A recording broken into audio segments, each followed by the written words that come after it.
হঠাৎ করেই গিন্নি আমাকে আবদার করলো যে বাইরে বৃষ্টি পড়ছে, তোমার হাতের সেই মালপোয়াটা বানাবে। আমি আর না বলি কি করে, ভালোবাসার মানুষটা আবদার করেছে বলে কথা।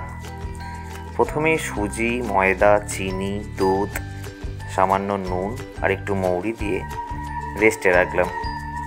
তারপর ভালো করে ব্লেন্ড করে নিলাম।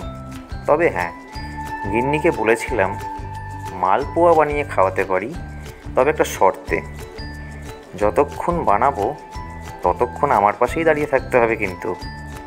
গিন্নি তো রাজি। এরপর মালপোয়াগুলোকে ডুবু তেলে ভেজে নিলাম। দেখেছেন মালপোয়াগুলো কেমন ফুলছে? তারপর সেগুলোকে বাড়িতে বানানো রসে ডুবিয়ে জাস্ট খোয়া ক্ষীর দিয়ে সার্ভ করে নিলাম। কি গিন্নি, কেমন হয়েছে? গিন্নি তো খেয়ে বললো দারুণ হয়েছে। আপনারাও বাড়িতে ট্রাই করতে পারেন।